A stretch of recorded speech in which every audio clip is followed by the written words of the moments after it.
Bonsoir à tous. Merci d'être venus ici par ce froid et d'avoir aussi franchi une petite distance parce que c'est un lieu pour lequel, dans lequel on fait cet événement, cette rencontre.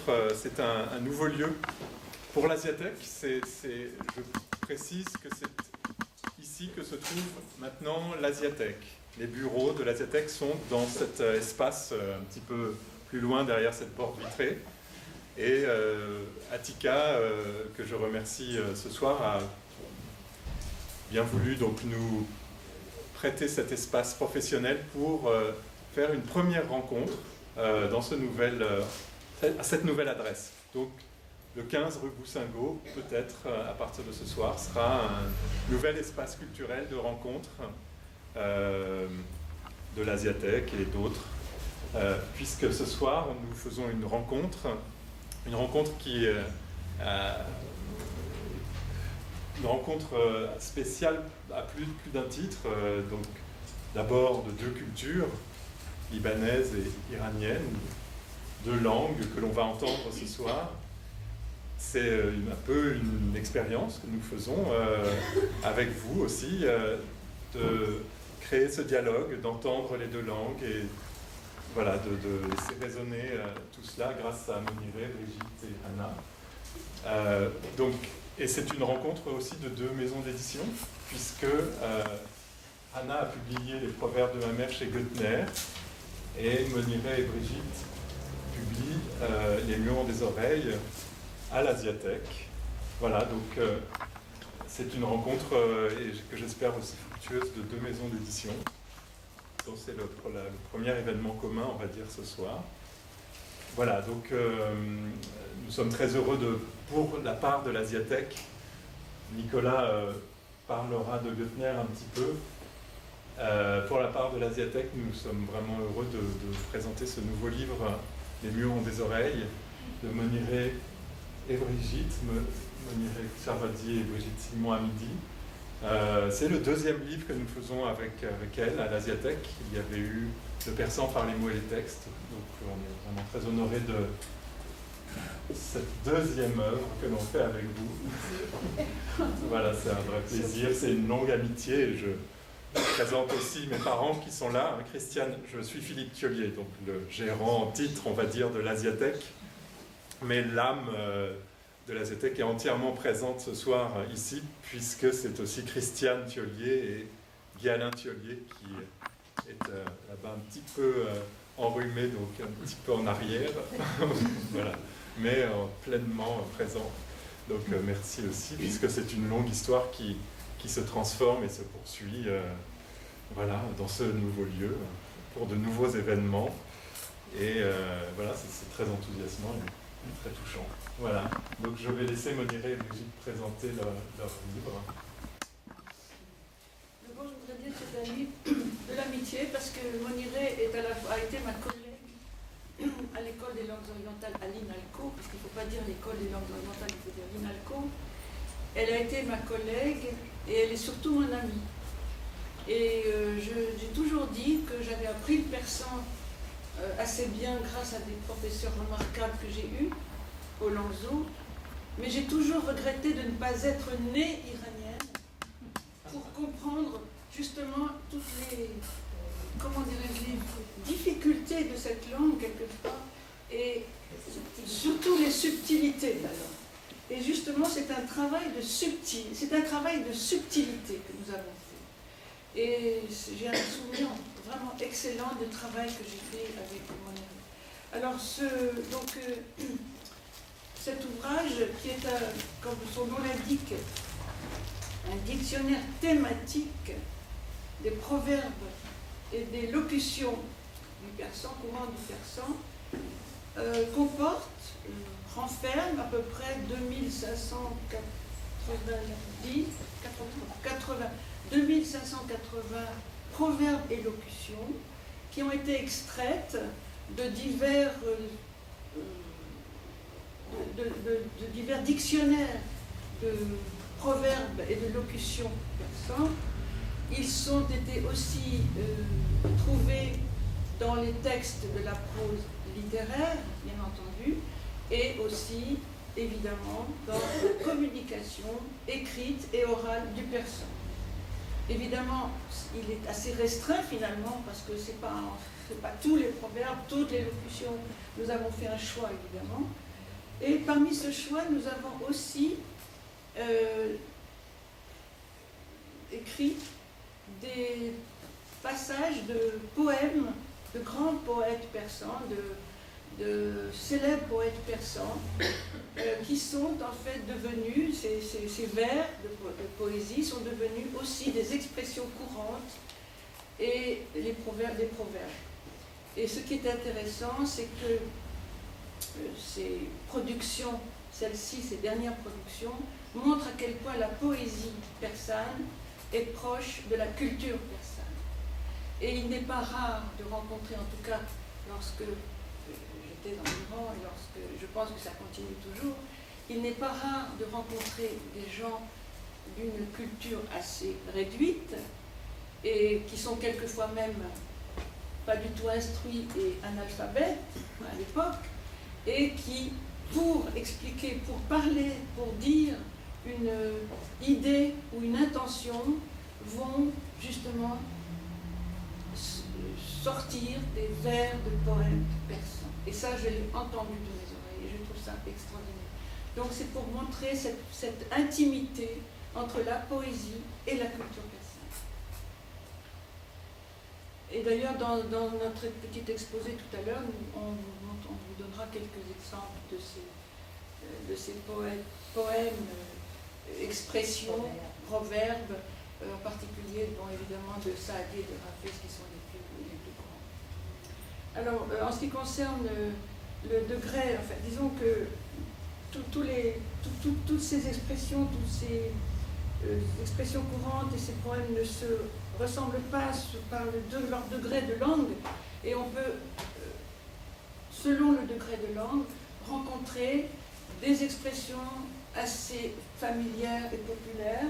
On peut rencontrer des locutions très soignées, disons, on s'arrête à ce terme-là, soignées, et puis des expressions littéraires et effectivement politiques. Il y a 3 sortes de degrés dans ce ouvrage.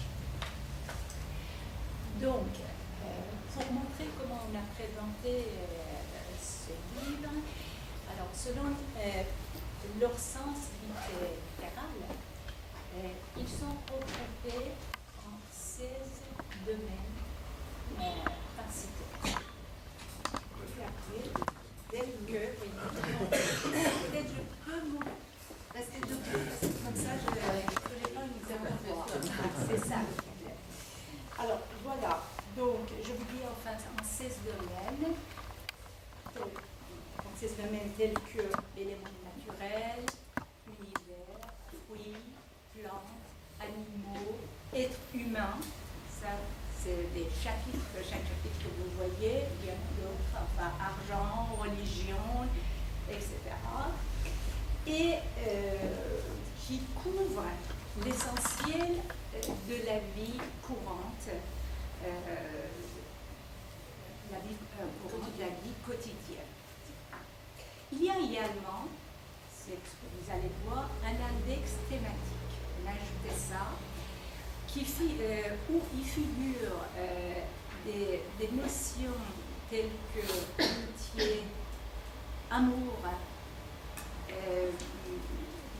bonheur, malheur, beauté, laideur, et donc ça nous guide pour pouvoir orienter notre recherche selon ce qu'on veut, si vous voulez, hein, pour arriver à, si un chercheur cherche seulement dans l'amitié, il peut aller voir sur quelle expression, proverbe, il peut s'appuyer.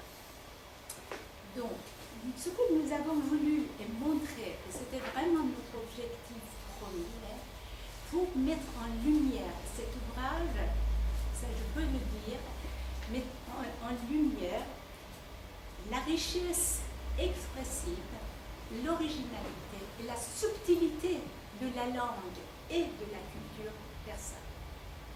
Et il offre si vous voulez, locuteur, une gamme de métaphores, d'images et de pensées prêtes à l'occuper. Voilà le contenu du spectacle. Merci Moniré et Brigitte. Alors l'autre livre qui est à l'honneur ce soir, c'est le livre Les proverbes de ma mère de Hana Samadin Haman sur les proverbes libanais. Donc ce livre est paru aux éditions Goettner il y a quelques années déjà, celui-ci en 2009. Et il reprend lui aussi un nombre faramineux de proverbes, 3344 pour être exact, qui sont non seulement écrits en arabe libanais, avec le script arabe, transcrits si on peut dire, traduits, et puis éventuellement analysés ou avec leurs équivalents dans d'autres langues. Donc c'est un très long travail. Hana a passé près de 7 ans là-dessus. Et tu peux peut-être nous dire alors comment tu es arrivé à t'intéresser aux proverbes Oui.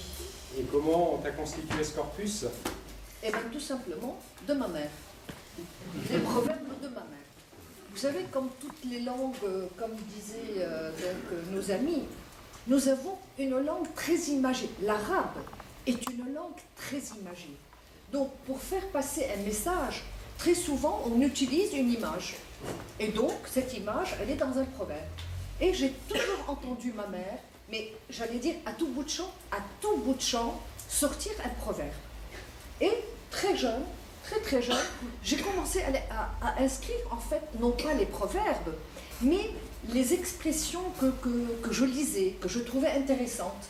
Et la première que j'avais inscrite, et que j'avais mis en grand, au-dessus de mon bureau, je devais avoir 16-17 ans, c'était celle d'Édouard Herriot. Bon, j'ai su que c'était Édouard Herriot il y a quelques années, hein, donc il y a très longtemps. Et donc, cette expression disait « La culture, c'est ce qui reste quand on a tout oublié ». Et je l'ai mis en grand en face de moi. Et puis, en effet, je me disais « Mais ma mère, qu'est-ce qu'elle nous raconte ?» Mais elle nous raconte des choses de la vie quotidienne. Elle nous donne des conseils. Là aussi, c'est une phrase ce sont des phrases pour moi, mais qui me poussent à réfléchir. Donc, c'est aussi intéressant que les expressions que je garde dans des classeurs. Et c'est comme ça que j'ai commencé à écrire. J'ai pris un carnet et j'ai commencé à écrire les proverbes que ma mère sortait tout le temps, ma mère et mon père aussi. Et je n'ai jamais arrêté. Je suis arrivée en France en 1975, à cause de la guerre de 1975, et j'ai continué à inscrire les proverbes que j'avais quand je téléphonais à ma mère pour voir si elle est toujours en vie, sous les bons. Elle me dit « Sors ton carnet, encore un proverbe pour toi. » Et c'est vrai. Et un beau jour, quand j'ai décidé, quand j'ai vu que on est là depuis longtemps en France, des générations ont vécu en France et sont nés en France, dont ma fille. Qu'est-ce qu'ils connaissent de notre culture, malheureusement, de nos traditions? Et là, j'ai décidé, je me disais, mais j'ai entre les mains la mémoire non seulement de ma mère, mais notre mémoire. Donc, il est de mon devoir de la faire connaître aux autres, à la nouvelle génération, et de rendre cette mémoire à ma mère. Ça, c'est bon, là, c'est l'affection qui rentre, c'est pour ça que j'ai donné le livre, je l'ai dédié à ma mère. Mais c'est vrai que, donc, comme disait Moniré, il n'y a pas un proverbe sans image. Chaque proverbe porte en lui une image. Et là, je trouvais que c'était très important, non pas seulement de le traduire en français, bien sûr, puisque je suis à Paris, et que c'est pour nos enfants que je l'ai fait, ceux qui ne connaissent presque plus rien de nos traditions, mais surtout de raconter l'histoire de l'image. D'où vient cette image? Car toute métaphore porte en elle-même, mais des traditions, des choses que maintenant on ne vit plus, qu'on ne connaît plus. Et je me disais comme ça, en les commentant, en les expliquant, ça permet de conserver cette mémoire et de faire connaître aux Libanais et ou non aux Libanais, n'est-ce pas? Merci, à vous aussi. Donc de connaître un peu notre culture orale. Et ce qui m'a intéressée, c'est vraiment par curiosité, je me suis amusée à voir, mais comment se dit le même proverbe dans d'autres langues? Est-ce qu'ils ont les mêmes métaphores? Et là, je dis bien, je me suis vraiment amusée à comparer. Et donc, j'ai comparé nos proverbes, j'ai essayé de trouver les proverbes similaires dans toutes les langues du monde. Et j'en ai trouvé dans 104 ou même plus, j'ai rajouté à peu près 108 langues. Et donc là, je les ai mis, donc, comme a dit Nicolas. Donc évidemment, j'ai expliqué le proverbe et à la fin, j'ai mis les proverbes qui sont analogues dans les autres langues. Parce que c'est intéressant de voir quelle est l'image qui est utilisée, je ne sais pas, en chinois, en fulfulde, enfin dans les autres cultures, dans des civilisations dissemblables. C'est très intéressant de voir l'image qui est utilisée. Bon, on ne va pas en parler ce soir parce que c'est toute une soirée là-dessus. J'en aurai une le 30, d'ailleurs, 30 janvier. Petite publicité, n'est-ce pas, en passant comme ça. Et donc, et j'en ai évidemment, je n'ai pas eu tous les proverbes qui sont là, ne sont pas de ma mère. J'en ai eu de ma mère 1500. Et là, j'en ai rajouté de tous les livres, etc., des autres livres de proverbes, et j'en ai eu 3344. Mais c'est vrai, quand je dis ce n'est pas tout, car il y a 13 000 proverbes libanais. Voilà. Et quand je dis libanais, quelqu'un m'a fait la remarque, oui, ils sont arabes, bien sûr.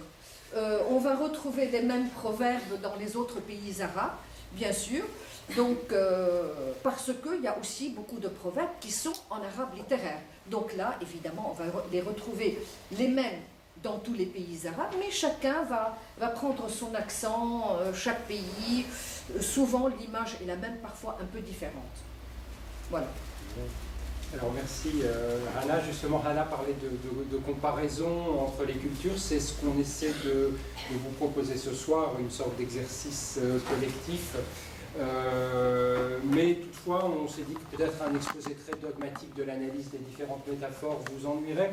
Donc on vous propose, si vous l'acceptez, un petit voyage un peu itinérant et puis sympathique à travers les sagesses populaires de l'Iran et du Liban. On va voir de quelle manière les proverbes, les expressions qui vont nous guider, vont nous montrer des aspects, des usages, des coutumes, des traditions de ces deux cultures, et puis dans quelle manière on note des similitudes, des dissemblances dans les images, dans les sujets abordés et dans la langue, puisque les proverbes sont aussi lus dans leur langue originale. Donc, pour faire ça, je vous propose d'imaginer, pour commencer, commençons sur une place de village, en été, parce que quand même c'est plus agréable, on s'imagine mieux être dehors plutôt que par le temps qu'on a aujourd'hui. Et puis des groupes de jeunes gens se forment, discutent, se regardent, et puis plein d'énergie et d'enthousiasme. Alors, qu'est-ce que pourrait dire un Iranien, par exemple, face à cette énergie de la jeunesse?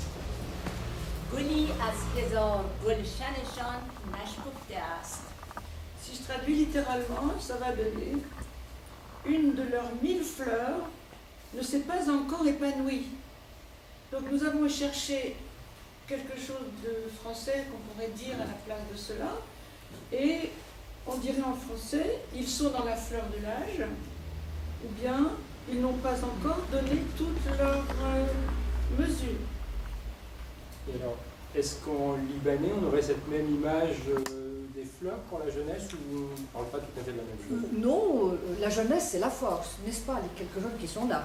Eh bien, on dit chez nous, Shab injar saddu in ta'ib kazbu. Si un jeune est affamé, crois-le. S'il est fatigué, dément-le. N'est-ce pas? Alors, la soirée avance, ces jeunes pleins d'énergie, quand même, ils sont là, ils se regardent, ils se regroupent, les œillades par-dessus l'épaule vont bon train, les jeunes garçons regardent les jeunes filles des groupes à côté, et puis on remarque dans l'assistance une jeune fille particulièrement ravissante qui retient tous les regards, et on pourra dire donc d'elle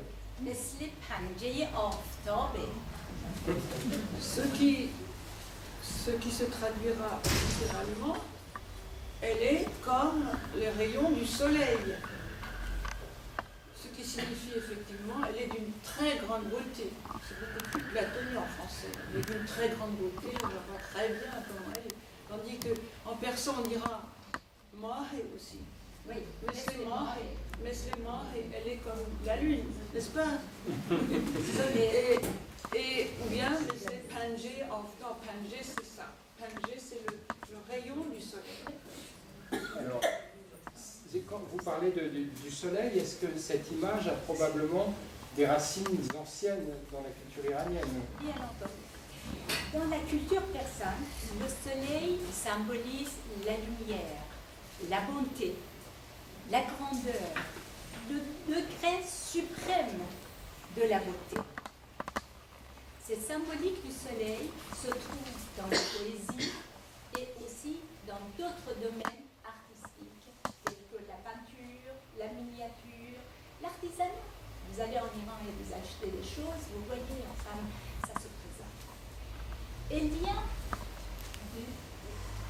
des religions anciennes, des religions avant l'islam, voilà, pré-islamiques en Perse, notamment de la religion zoroastrienne, et qui fut l'une des premières religions à proclamer le monothéisme. C'est important. Zoroastre, on dit fondateur, on dit aussi réformateur, moi je dirais fondateur plutôt, de cette religion, prêchait un dualisme reposant sur la bataille entre le bien et le mal, entre la lumière et les ténèbres, s'il vous plaît, et les Zoroastriens vénèrent le feu. Le feu, c'est le symbole de la lumière, de la pureté, de Dieu. Et ils entretiennent des flammes éternelles dans leur temple. Ce qu'il faut noter, c'est qu'après l'arrivée de l'islam, disons que le culte de la lumière a gardé une place très très importante chez les Iraniens. Aussi bien, on peut constater cette symbolique dans différents usages de la langue et aussi de la vie quotidienne et même dans les cérémonies religieuses et profanes, aussi dans les cérémonies de fêtes profanes également. La lumière, il y a toujours la lumière au-dessus de nous. La lumière est toujours avec nous. C'est très important chez les Iraniens. Tout en sachant que dans d'autres cultures, la lumière existe aussi. Mais c'est vraiment, la lumière est vénérée chez les Iraniens. Ça, si vous êtes en contact avec les Iraniens, vous le savez. Alors, merci pour ces petites explications symboliques. Alors, je vous propose qu'on revienne vers nos jeunes gens qui nous attendent et qui attendent de démarrer leur soirée. Alors, cette jeune fille ravissante d'un côté, puis de l'autre côté, il y a un jeune homme assis, seul, qui fume sa cigarette, qui la dévore des yeux, mais qui n'a pas l'air, lui, d'attirer beaucoup de regards. Et on pourra en dire, alors, dans ce cas-là, que...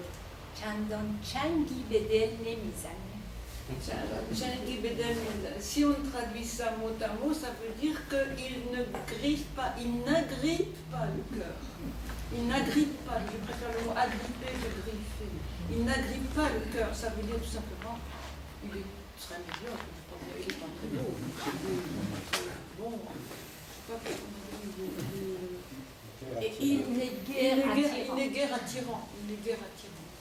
Et donc, d'un côté Pangé et Octobre, et de l'autre côté... Et en effet, notre charmante jeune fille n'a pas l'air de trop s'y intéresser. Elle préfère un autre jeune homme plus gâté par la nature, dirons-nous. Ah oui, mais attention, les apparences souvent sont trompeuses. Hein.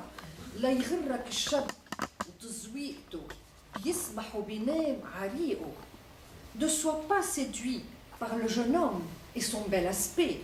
Il se lève et va au lit sans manger. D'ailleurs, vous savez, en français, on dit « belle bourse, peu d'argent ». Oui, mais alors, ce jeune homme, en fait, lui, préfère une autre jeune femme, me semble-t-il, parce que ce serait trop simple, sinon. Pourtant, moi je trouve que, bon, Elle était très belle. elle n'est pas très belle. si Non, vous la voulez. pauvre, non, non, non, non. C'est vrai, personne, il y a une femme là et personne ne s'en approche. La pauvre Dame Nature n'a pas été généreuse avec elle. Mais vraiment, tous les efforts, malgré tous les efforts, rien n'est fait. Eh bien, que peut faire la coiffeuse d'une figure disgracieuse? Et vous savez, la coiffeuse, c'était une personne, et là, je vous raconte une histoire vraie. C'était une habitude qui existait surtout dans la société bourgeoise beyrouthine. Il y avait une coiffeuse, donc une femme, qui venait coiffer les femmes chez elle à la maison. Et je dirais plus précisément, en fait, elle ne venait pas juste pour passer le peigne dans les cheveux des dames. C'est très facile à faire. Non, dans les années 50 et 60, si vous regardez des photos d'après la guerre, les femmes faisaient onduler leurs cheveux. Et ma mère, elle avait une coiffeuse qui venait, qui s'appelait Rose. Moi, je me rappelle très bien, donc dans les années peut-être 60 à peu près. Et elle venait avec des pinces chauffantes faire à ma mère des ondulations dans les cheveux.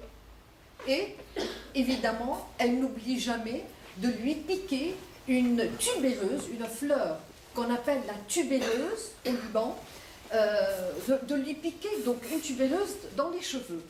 Et la tubéreuse est une fleur très odorante et c'est la fleur des fêtes et des mariages. Mais alors, dis-nous, Hana, cette jeune fille au visage disgracieux, qu'est-ce qu'elle va faire? Elle va quand même pas passer la soirée toute seule. Moi, je lui dirais, إذا كنت وحشة كوني درشة. Si tu es vilaine, sois coquine. De toute façon, chacun, l'alchimie de l'amour est imprévisible, et puis un couple peut se former comme ça sans qu'on ait pu tellement l'anticiper, et puis l'important finalement c'est que ils se plaisent, non? Oui, bien entendu. La force میگن علف به دهن بزی باید شیرین بیاد. C'est-à-dire, si on traduit littéralement, il faut que l'herbe soit douce, soit sucrée au palais, pour la bouche de la chèvre. Et on traduit, évidemment, ils doivent se plaire. Et on peut pas dire ça d'une manière un peu moins champêtre, un peu... Voilà, Bien entendu. certainement. Mais là, nous avons cherché justement les exemples un petit peu, qui sont dans certains. Je peux dire en français, parce que vous êtes là, il y a une autre expression, enfin, avec لیلی و مجنون.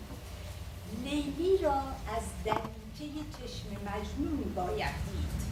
Apparemment, Lélie, d'après les différentes versions, Lélie n'était pas très très. Alors, on va traduire littéralement. Il faut regarder Lélie à travers les yeux de Majnun.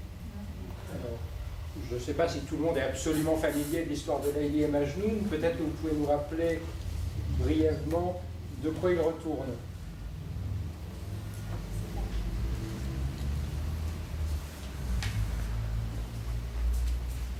Alors, l'histoire de Layli et Majnun est très très connue dans tout le Moyen et le Proche-Orient et même dans l'Asie centrale.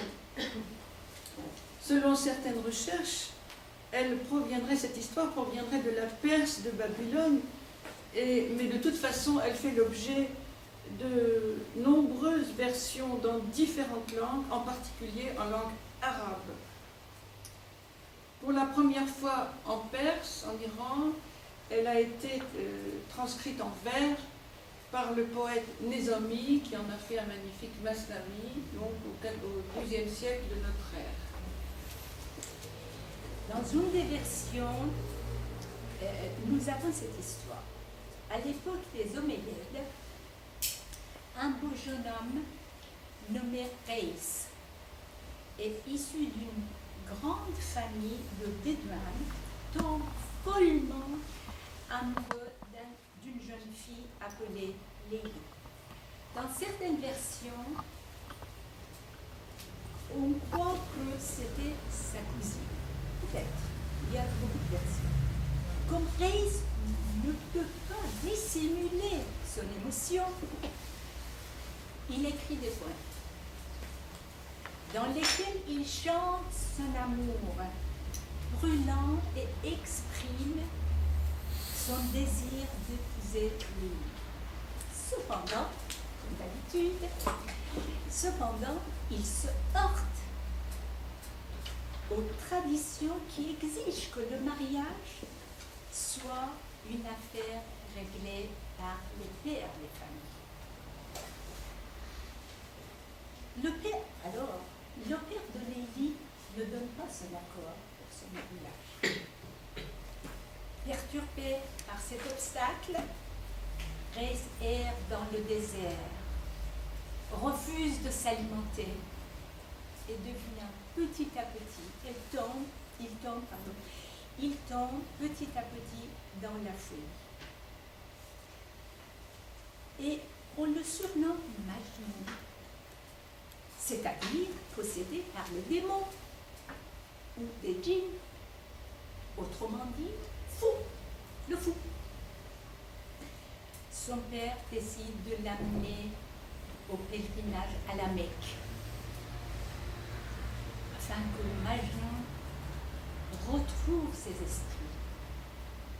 Même là-bas, au plus profond de ses prières, on entend Majnun prononcer le prénom de Leili.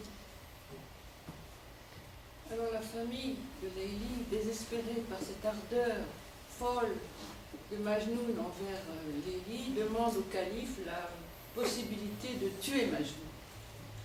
Mais le calife, il réfléchit, il se dit il faudrait peut-être quand même que j'aille voir de quoi il s'agit. Donc il fait venir Leili, il la regarde et il s'aperçoit qu'effectivement ce n'est pas Panji Aftab.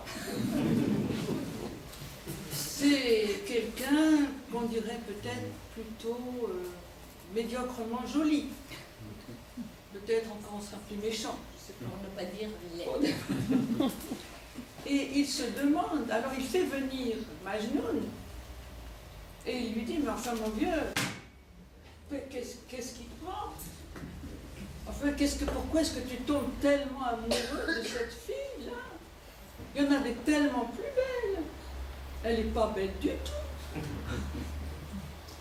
Majnun, toujours sans bouger, dit, mais oh calife, il aurait fallu que tu regardes Leili avec les yeux de Majnun. D'où l'expression qui est vraiment restée dans la langue grande et dans les... Mais l'histoire n'est pas finie. Pardon. Oui, allez-y. Je veux dire que l'histoire ne se finit pas là. On ne vous raconte pas la fin de l'histoire, mais l'histoire est encore très longue. Pour ça, ceux qui veulent, lisez le Masnavi de Voilà. Oui, mais moi je voulais vous donner l'explication. C'est parce que le hub bi'amel wisam. T'as pas compris. Bon. Donc je vais lui traduire. L'amour rend aveugle et sourd. Voilà. Alors, aveugle et sourd, mais toujours est-il que les deux tourtereaux se sont rencontrés, se sont mis en couple, ils filent le parfait amour, que les joies succèdent au bonheur et les bonheurs au plaisir. Et si, je vous assure, ça existe. Enfin, sinon on n'aurait pas de proverbe en tout cas. Et pourtant, en persan, on dit leur perdrix, là on va dans leur mythologie là. Leur perdrix chante comme un coq. Ce qui signifie, ils sont aux anges, ils sont dans le plus grand bonheur. Cap, c'est la perdrix. Et financièrement, ça se passe pas trop mal non plus, j'ai cru comprendre. Oui. En persan, on dit dasteshun bedahaneshun mirese. Alors on dit mot à mot, ça veut dire leurs mains arrivent à leur bouche. En français vulgaire, on dira ils ont quelque chose à se mettre sous la dent. Mais bon, là on a traduit, donc ils vivent bien, ils ont de quoi vivre. Ils ont de quoi vivre. Ouais, ils ont de quoi vivre. Traditionnellement, dans une belle histoire et dans un beau contexte comme ça, maintenant, il va être le temps d'accueillir les enfants. Mon Dieu, quelle manne céleste. Bête illi ma fi ouled, ma fi nour. Maison sans progéniture, maison sans lumière. Sans lumière, mais bon, c'est agréable, les enfants, mais il faut aussi Oui. faire des sacrifices et vouloir les éduquer. Oui, oui, bien sûr, tout à fait. Une éducation bonne, mais sévère, ne peut être que bénéfique et à l'enfant et aux parents. Bakki waladak, ahsan ma tibki alay. Mieux vaut faire pleurer ton enfant que de le pleurer. Et les Français, ils sont d'accord avec nous, les Libanais, parce que en français, il y a le même verbe, existe en français. En anglais, en italien, en espagnol, ils ont la même chose avec une petite variante et ça donne plutôt faire pleurer l'enfant que la mère. Alors notre famille mène grand train parce qu'avec les enfants, ils font beaucoup de dépenses sans toujours faire attention.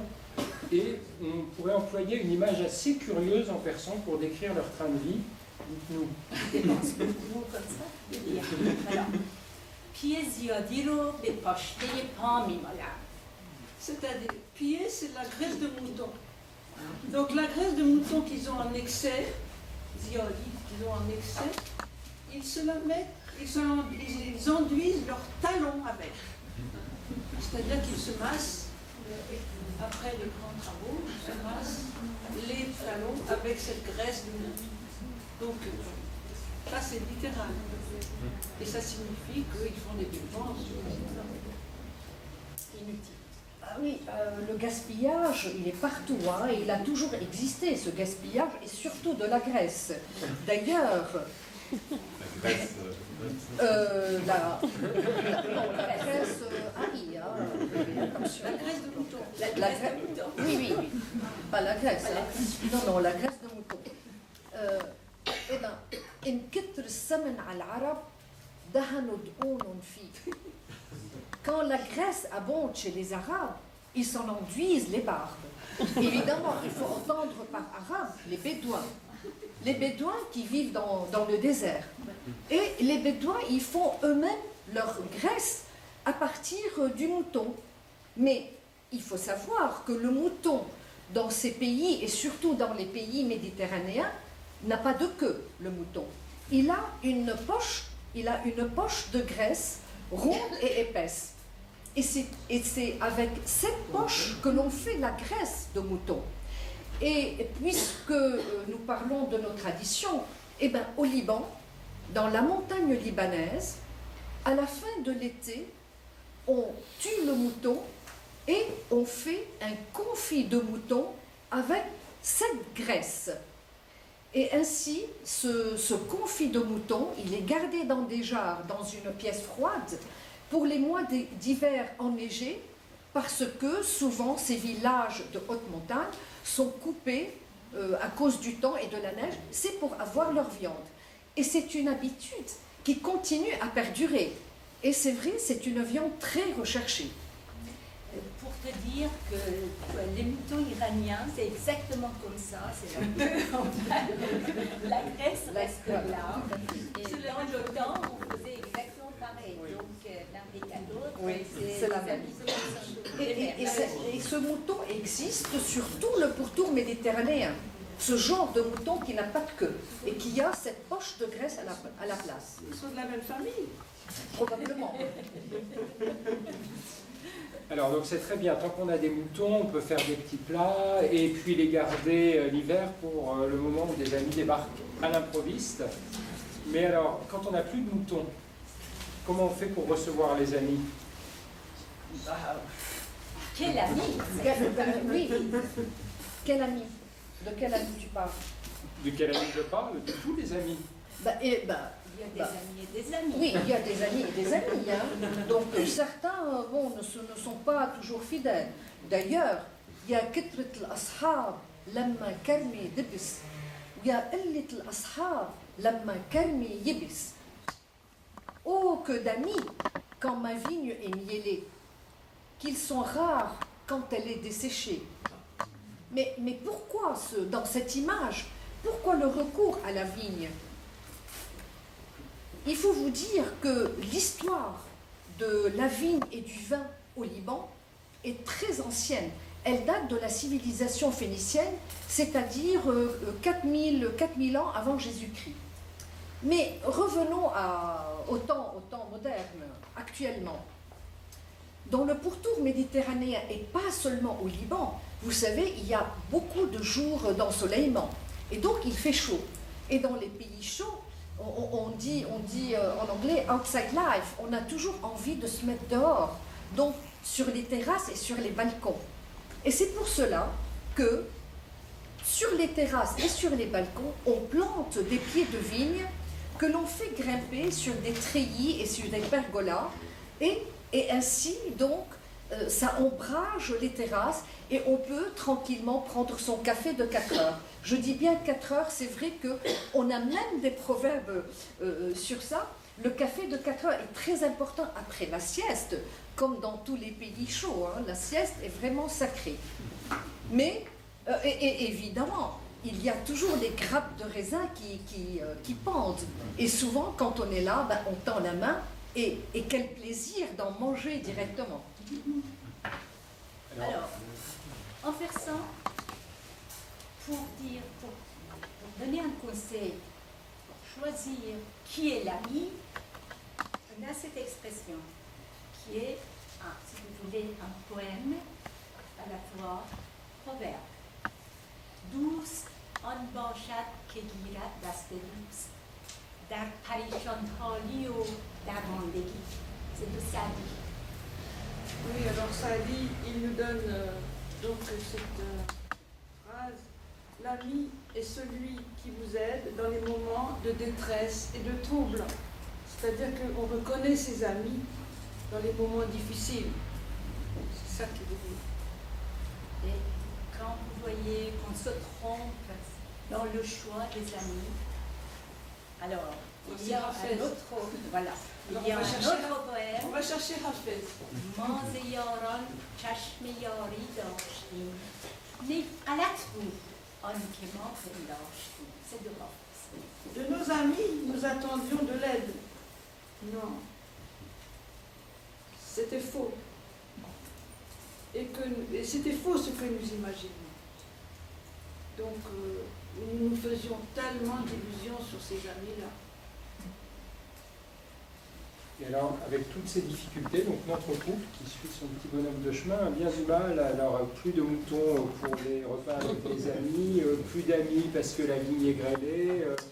Bon, et ça commence à être difficile dans le couple, encore une fois, traditionnellement. Et effectivement, quand c'est difficile un peu, زمانی که تنگ شود میان زن و شوهر جمع شود. Alors, Zaman Ketan Shabbat, c'est-à-dire lorsque la vie devient difficile, lorsque le sort difficile, Zamané, c'est aussi bien le sort que la fortune, que la vie. Quand la vie devient difficile, eh bien le couple se bagarre. Zan et Shouhar, l'homme et la femme, ils se bagarrent. Et nous on dit الحب بيطلع من الشباك لما الفقر بيدخل من الباب. L'amour sort par la fenêtre quand la pauvreté rentre par la porte. mais est-ce que vraiment toutes ces disputes sont si significatives dans le couple? Oh non, pas du tout. Pas du tout. On dit ضرب الحبيب زبيب وحجارته رماني. Les coups du bien-aimé sont des jets de raisins secs. Et ces pierres des grenades. Attention, c'est le fruit, hein, c'est pas...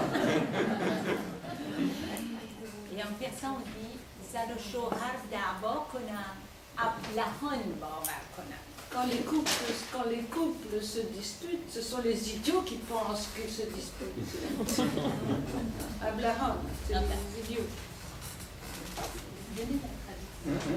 Ah oui, alors, en français, donc, ah oui, ça on a trouvé une traduction française qui est un petit peu archaïque, je dirais, dans la langue française. On dira plus ça, les jeunes n'ont peut-être jamais entendu cette expression. Mais moi je l'aime beaucoup, puisque je ne suis pas très jeune. Jamais coup de pied de jument ne fait de mal au cheval.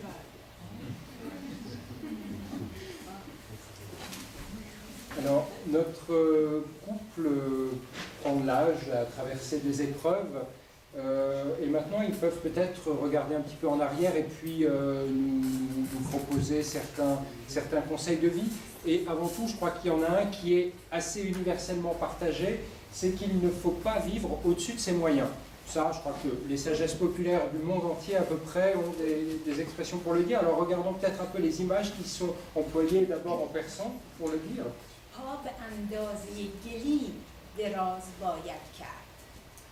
Il ne faut pas dépasser, il ne faut pas faire dépasser ses pieds de son guélim. Ça c'est un guélim, vous voyez. C'est un guélim, c'est-à-dire c'est un petit tapis qui n'est pas, c'est un tapis en coton. Et le guélim c'est le tapis le moins cher, disons, dans les maisons. Voilà. Alors il ne faut pas faire dépasser ses pieds du guélim. Il ne faut pas dépasser. Et nous on dit étends tes pieds à la mesure de ton tapis. Donc c'est la même idée exactement. C'est exactement la même idée. Exactement. Et donc on retrouve comme ça parfois des images semblables. Alors je vous propose pour finir l'histoire de notre petit couple, un florilège de recommandations en toutes sortes, de conseils des mères et des grands-mères qui peuvent parfois dire la même chose ou parfois se contredire. Donc commençons par le persan. Que faut-il faire pour avoir une vie comme il faut? Il faut faire beaucoup de choses. Mais des conseils, bon, on va en trouver quelques-uns. Joy ke namakhori namakton mashekan. Où tu prends du sel, ne va pas casser la salière. Sinon, ça serait de l'ingratitude. Donc il ne faut pas être ingrat, il faut être reconnaissant. Donc on dit cette expression. Et on dit chez nous oui. Akal lehdiyi ou kassar zibdiyi. Manger le beurre et casser le beurrier. Asto harikat, asipodar barikat. Bon, ça c'est l'expression, l'adage universelle. Aide-toi et le ciel t'aidera.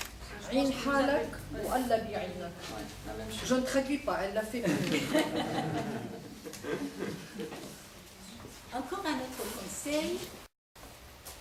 Dushmani dana bulandat mikonad, bar zaminat mizanad nadan doust. L'ennemi sage t'élève. L'ami ignorant, il te jette par terre. Autrement dit, mieux vaut un ennemi sage qu'un ami ignorant. Je conseillerais de garder sa dignité et sa fierté malgré les vicissitudes de la vie. Mr ala adouak, jouan ou la tmr ali arien. Passe devant ton ennemi affamé, mais ne passe pas dénudé. La faim, il ne la verra pas, mais il verra que tu n'as plus les moyens de te vêtir. Yo makon bopi dans dousti, yo banokon prani d'afro depuis. Et ça dit encore. Ne sois pas l'ami des gardiens d'éléphants. Ou alors, construis-toi une demeure à leur mesure. C'est-à-dire, si tu veux entrer en relation avec les puissants, il faut que tu puisses. Il faut pouvoir se mesurer avec eux. Construis-toi une maison à leur hauteur. Et moi je dirais que la réputation que l'on se forge par son comportement social et son travail, est souvent aussi importante, voire plus importante que la fierté de la naissance. Et là, je le dirais sous forme de vers. La taqul asli wa fasli abadan, innama aslu al-fata ma qad hasal. Ne dit ni mes origines, ni ma filiation. La noblesse de l'être est dans son action. C'est un poète du XIVe siècle, un poète syrien. Un autre conseil, باید به فکر روز مبادا بود. C'est un conseil qu'on devrait dire à tout le monde, hein. C'est-à-dire, et qu'on aurait dû dire tout à l'heure au couple que nous avons présenté. Hein. C'était ça. Donc, c'est-à-dire qu'il faut penser au jour du besoin. Très joli poème, très jolie expression en français. Il faut garder une poire pour la soif. Ouais. Je vais changer de ton. Je vais prendre un ton un peu moins solennel. Et là, je vais vous poser la question, pour ceux qui comprennent là. شو أطيب من العسل؟ نخلي ببلاش. Quoi de plus doux que le miel? J'attends la réponse. Tout à l'heure, c'était en arabe. Quoi de plus doux que le miel? Ça va vous étonner. Le vinaigre gratuit, voyons. Ah ben oui, attendez. Les Anglais et les Turcs sont d'accord avec nous, hein. Donc ils ont exactement le même proverbe. Mais les Géorgiens, pour eux, eh ben eux, le piment gratuit est plus doux que le sucre. Donc ça c'est bien pour les jours difficiles. Hein. Alors dites-nous en guise de conclusion, par-delà tous ces conseils, est-ce qu'on peut, vous pensez, prétendre à une sagesse universelle, une connaissance de la vie suffisante pour guider nos choix et nos décisions sans crainte de nous tromper?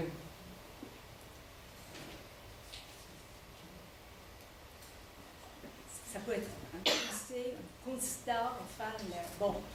مرد خردمند هنر پیشه را عمر دو بایست در این روزگار تا به یکی تجربه آموختن با دگری تجربه بردن به کار. Notre Sadi encore. Pour un sage vertueux, pour un sage vertueux, deux vies sont nécessaires. L'une pour acquérir l'expérience et l'autre pour la mettre en pratique. Donc, pour atteindre la sagesse... C'est-à-dire, excuse-moi, ça veut dire que, en français, disons, pas mot à mot, le temps et l'usage rendent l'homme sage. Oui. Donc il faut vraiment, pour atteindre la sagesse, quel long chemin à parcourir, n'est-ce pas? D'ailleurs, le chemin de la vie lui-même est très long. Et il exige de l'homme de ne pas s'arrêter en cours de route, de continuer à évoluer, exactement comme la terre sur laquelle il vit. La terre a toujours été en perpétuelle évolution et mouvement, et elle continue. Il y a des îles qui disparaissent à cause de la montée des eaux et d'autres qui apparaissent, ou des montagnes qui se soulèvent grâce, je ne vais pas dire à cause, non, grâce des volcans, aux volcans qui sont toujours en activité, comme l'Etna et bien d'autres. Eh bien, je pense que l'homme devrait prendre exemple sur la terre. Lui aussi, il ne faudrait pas qu'il s'arrête dans la vie. Il faudrait toujours qu'il continue aller de l'avant. Il devrait progresser pour réussir dans ses rendements intellectuels, professionnels, sociaux, familiales. Et là, nous avons, en arabe, en libanais, nous avons une maxime. Ce n'est plus un proverbe, c'est vraiment un principe de vie, c'est beaucoup plus long. Et qui dit, vraiment, c'est une image qui résume tout à fait cette situation. هالدنيا ورشة وتراب كمشي في تراب بعده تراب وتراب عم يمشي. La vie est un chantier dont la terre n'est qu'une poignée. Une terre qui reste de la terre et une autre qui ne cesse d'avancer. Gageons que l'on pourra faire comme la terre, que nous pourrons toujours évoluer. Et merci.